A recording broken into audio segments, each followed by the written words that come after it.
Welcome to the Empathy Exchange podcast, the show dedicated to helping seniors care staff and residents' families build relational connections based on trust, respect, and understanding as partners in care, to work together in the shared goal of providing the best possible quality of life and care for people living in seniors' care, your residents and loved ones. So if you work in seniors' care or you're a family member, this podcast is for you. I'm your host, Deborah Bakhti. Welcome to episode 2 of the Empathy Exchange. I'm going to start today's episode with a story. I had the pleasure of meeting a family member named Mary, and she was married to Bill, and she was needing to move Bill into long-term care. I met her when I was on site at a client location. They had brought me in to help them to redesign their admission process. And the exercise that I was doing with a group of about 6 or 8 families is what I call emotion mapping.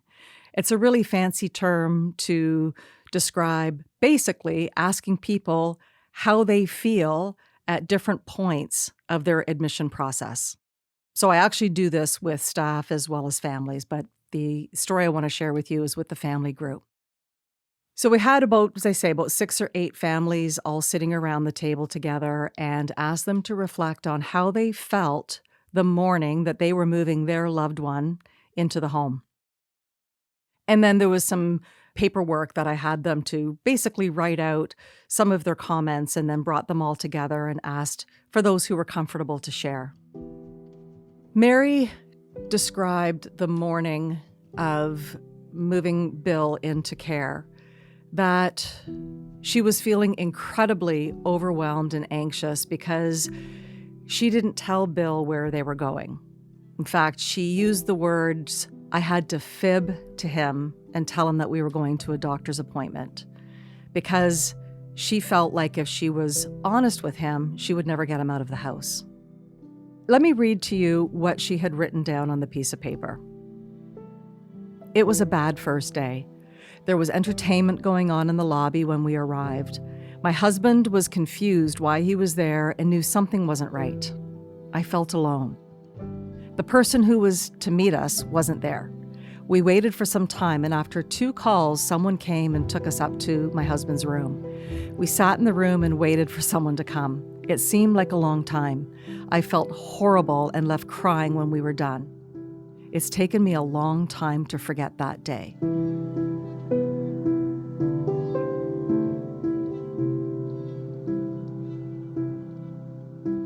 Well, clearly she hasn't quite forgotten it. And as she was telling the story, it felt to me like this was probably the first time that she was sharing with a group of people who were, in essence, witnessing her and supporting her. And she felt terrible about having to lie to her husband and just all of that overwhelm and feeling that she was alone. And that was Mary's admission anxiety, what she was feeling. So here's a couple of other comments that were shared in that emotion mapping session. Somebody said, "I was allowed to be a daughter again and not the caregiver, and I really liked that." Another said, "I felt relief that I could get a good night's sleep again." Another said, "Sad our life was going down a different path now. And I knew she was going to be looked after, but I worried about her sadness." So as you can see, there's all sorts of different expressions of how people are feeling. And it's really important that we understand how people feel in an experience because it impacts how they think and how they behave. When I look back on my admission day experience, the anxiety that I felt, couldn't believe that it had come to that point that that decision had to be made. I felt stressed about the being left waiting and that transactional nature of things. And quite frankly, a lot of that was just because of the overwhelm and, quite frankly, the fatigue that I was feeling as a caregiver as well. I had very little bandwidth, and I would suspect that quite a few families that are moving their loved one into care, they've already run the gamut of acute care, community care, They sometimes are kind of feel like they're at the end of their rope as well. And this thing with admission anxiety is that staff also feel admission anxiety. So as I mentioned with this emotion mapping exercise, I also conducted that session with staff.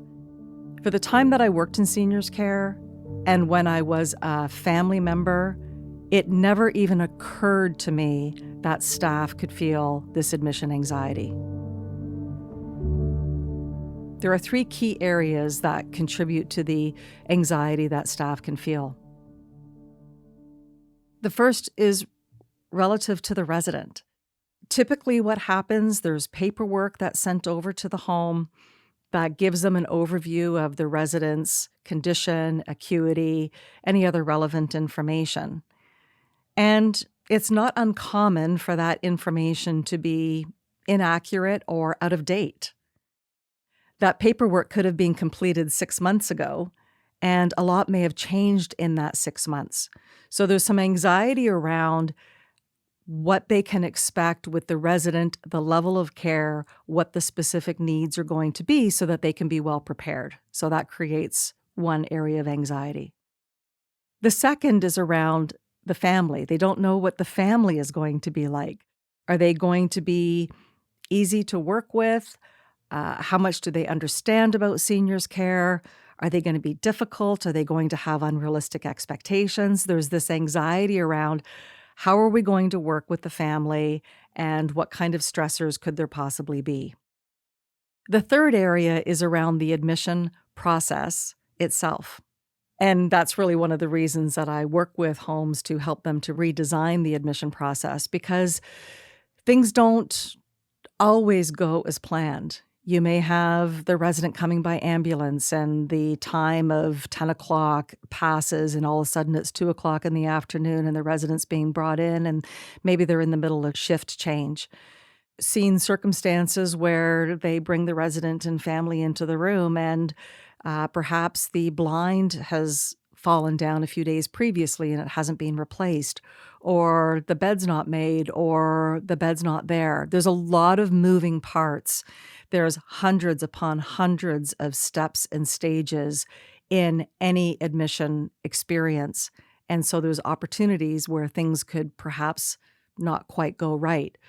You have a resident coming in and on the file, it says that the resident has a walker, and then they find out, well, no, actually the walker belongs to the hospital, so the resident doesn't have a walker now. So these are just some examples where you've got both sides that are experiencing this admission anxiety. And so one of the key themes that I focus on is how do we onboard the families right from the start? So in a big part of my teaching, I talk about ways in this family relationship strategy, how you onboard your families right from the start. The better and smoother you can make that interaction and experience, you're investing in that relational bank account with the family. And that's the beginning of starting to build that trust, respect, and partnership. I also think of it as building your culture on the way in, one family and resident at a time. And how your presence impacts the culture, energy, and engagement in the home. And that goes for both the staff, how their presence and energy impacts, as well as for families. Because when we think about it, in long-term care, the average long-term care home has about half, or 50%, of their residents who leave every year, primarily through death, sometimes through transfer. So in any given year, you could have half of the population of residents and families being new. And so how we are able to engage and onboard families and help in, I'm going to say, the training and education, and we're going to talk about that a bit when we move into the gaps. So we're dealing with the reality of having this admission anxiety on both sides. And I want to talk about 3 gaps that contribute to that anxiety And when we're able to look through that lens, ways that we can actually minimize or reduce the anxiety felt on both sides. The first gap is the knowledge gap. You've got families that are coming in and they don't know much, if anything, about seniors' care. There's still a lot of confusion about retirement homes and long-term care homes providing the same service and support, and they're funded the same way, which they're not. And it's no criticism to families. You don't really pay attention to the whole spectrum of seniors' care within the healthcare sector if you don't need it. The staff on the other side, they know everything about their home and the business. They know their people, processes, policies, protocols, programs, you name it. They know their home like the back of their hand.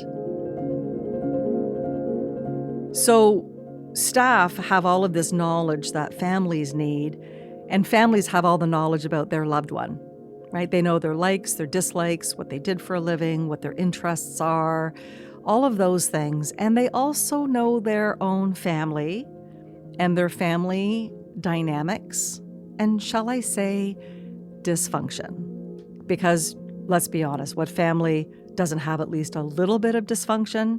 And sometimes if you've got challenges between siblings or other family members, that can come into the home and it can create some anxiety for everybody involved. So you've got the families that know what the staff need, and the staff know what the family needs. And this creates this huge knowledge gap. It's not uncommon for staff to really need a good 6 to 8 weeks to really build a good baseline of understanding of their new resident and some of the patterns and nuances that are important to know as somebody who's now a community member. Because here's the thing, families don't know what they don't know, and it's not their fault. I'll be doing an episode all about expectations, but this is a great example of when a family gets caught off guard when they get a phone call from the home to say, just want to let you know that your mom had a fall today. She's fine. She's good. We've taken care of things. And the family says, well, how could that have happened? Because you're supposed to be watching my mom 24/7. She's supposed to have one-on-one care. Families don't know what they don't know, and it's not their fault. It's not their fault that they think that seniors care provides 24/7 one-on-one care. And I've said to families before, would you want to be tethered to another human being for 24 hours a day? It's not feasible. It's not possible. It's not achievable.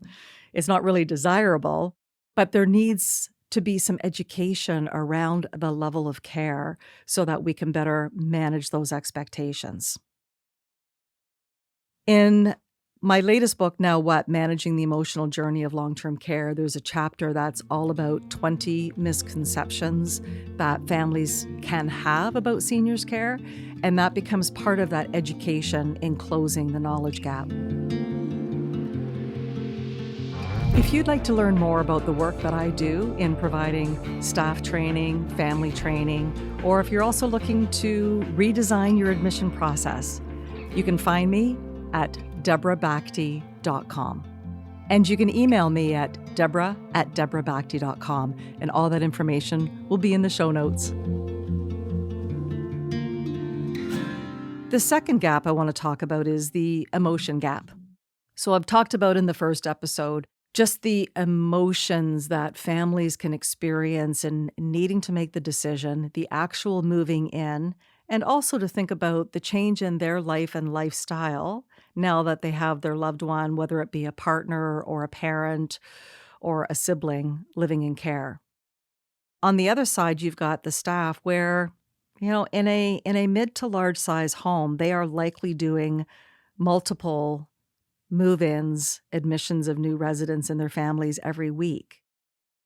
Going back to episode 1, when I was talking about the staff asking about that challenging aspect and not letting the admissions emotions of families take over because sometimes it can feel heavy, this can create that gap because it's difficult to meet the family where they are and provide the support and the guidance that they're needing. So we can have this gap that is experienced by families and something that they're going through an experience of moving a loved one into care, and this may be the first or the only time that they're doing it, and the overwhelm is contributing to that gap.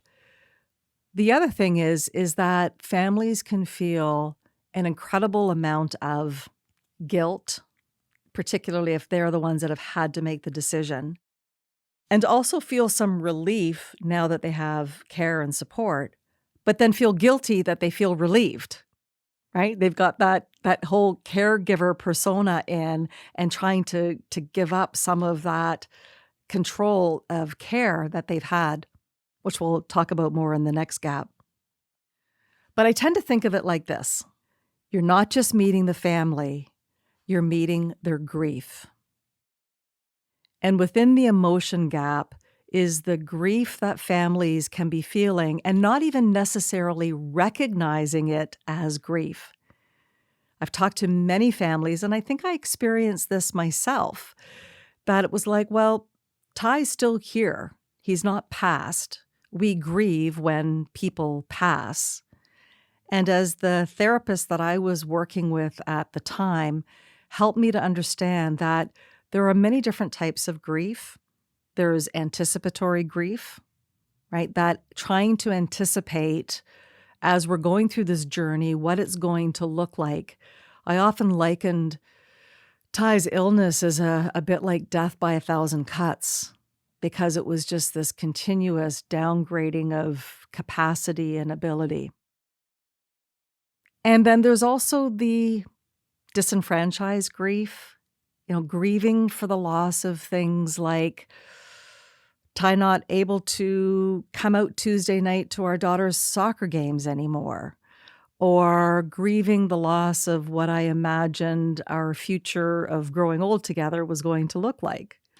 And so it gets very complicated, as well as just the reality of that first day going home and your spouse not being there, or going to visit your mom and it's your dad living in long-term care and he's no longer there.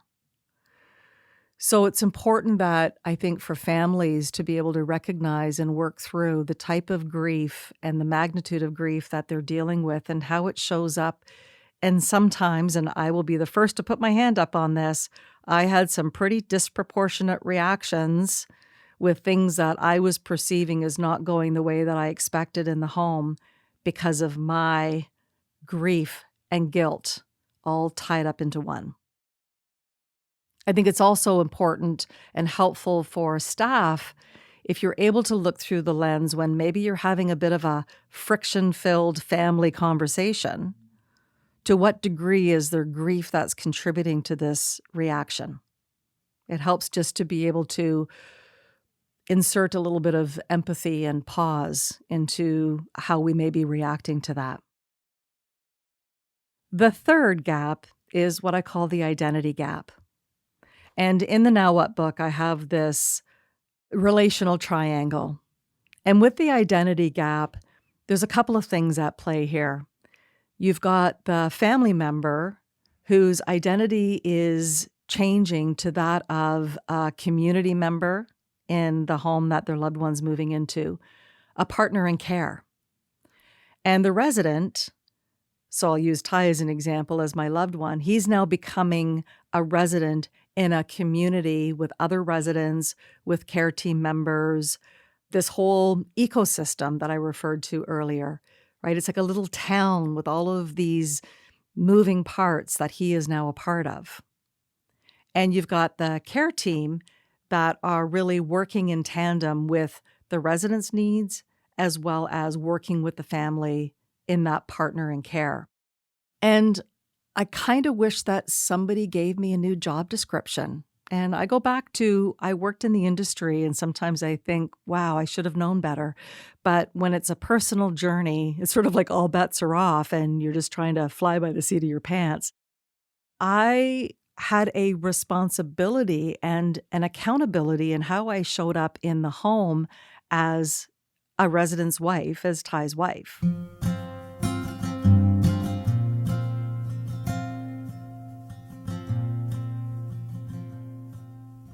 I want to share an email that a family member sent to me.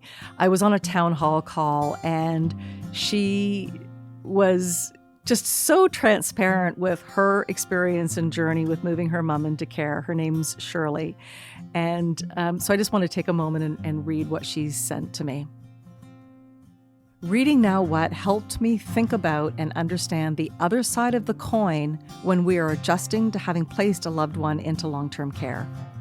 I first read your book a couple of months after Mom went into the home. It helped me to better figure out how to deal with things now that Mom was not in my care anymore.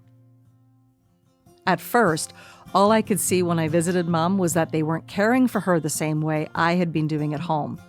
Your book brought to light that I was not the only one getting used to this new norm. I hadn't thought about the staff having to get to know Mom and figure out how best they could care for her. Once I realized this was the new reality for Mom and for me, I began to adjust my thinking and my attitude toward the staff. I knew I had to change my approach when I visited my mom. Now What opened my eyes to that.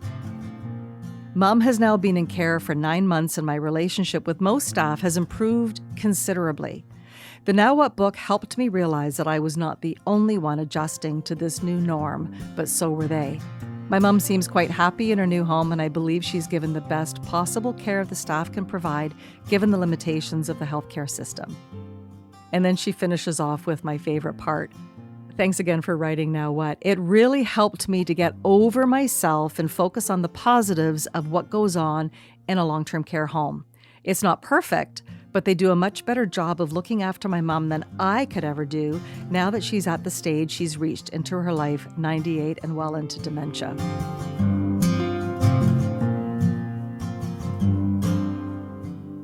I just got such a kick out of Shirley because she completely called herself out. You know, like I talk about family flavors in the Now What book, and she says, oh, I was a total jalapeno. I was like getting in the care providers' faces going, why are you doing it that way? My mom doesn't like that way. This is how I would do it at home. And I kind of got the impression that she could see the staff almost trying to hold the rolling back of their eyes. And yet, she was able to get to a place of recognizing that just because they don't take care of my mom the same way I did at home, it's okay. It's their way of providing care to her. And I think the other thing that we want to keep in mind is that as our loved one continues to live in care, their needs are going to change. And I certainly saw that with my dad, my mom, and my husband. And so how you would have provided care at home isn't necessarily going to be sustainable for what that care is going to be looking like a few months or a few years down the road. And with this identity gap, I think of it as, and I say to families, you're not giving up control of your loved one's care. You're taking on a new role as a partner in care. And that may sound subtle, but it is significant. And going back to that relational triangle, families working with the care team to support the best quality of life and care for the resident is what makes that a solid partnership. So if you're a family member and listening to this podcast, here's an opportunity to think about what are the gaps that you're experiencing. We talked about the knowledge gap, the emotion gap, and the identity gap, and you may be feeling a little bit of all three. But let me just, as an example, look through the lens of the knowledge gap and think about what is most important to you. What do you need to know? What's important to you? And I think a great question to also ask yourself is, what is worrying you the most about moving your loved one into care? Because the answer may help you to think about what are the things that I need to have a better understanding of, because that can give you some clues as to the gaps and what you need to close them. If you're working in seniors care, to think about what gaps are you experiencing. So I go back to the knowledge gap. What information do you have and what's missing that you can ask of the family or the resident? What would help you to get clarification? If you're thinking of it's an emotion gap, when you're able to embrace empathy, as Brené Brown says, to understand what it may be like in their shoes. So some days you may be showing up to meet with a family and you're just in your own state of overwhelm. And to be able to take that beat, take that breath, and reset so that you can be fully present, right? Because the power that we have in how we show up and how we're present and how we're able to be with another person does influence the quality of that relationship. And I think the other opportunity in looking through the lens of the knowledge gap, emotion gap, identity gap is that it helps to bring pragmatism for those times when, not if, when there are communication breakdowns or misunderstandings or friction in the relationship. And that's, I say to families, it's not a matter of if something is going to not meet your expectations. It's a matter of when. Socks will get lost. Hearing aids may go missing. There are things that can happen when you are in a community setting that when you're able to look through that lens of, is this a knowledge gap, an emotion gap, an identity gap for both sides, for both families as well as for staff, to be able to look at it in a way to say, what do we need to support each other? What do I need in order to be able to close those gaps and to make those requests? To be able to ensure that we're able to understand, clarify, and manage or adjust expectations based on those gaps.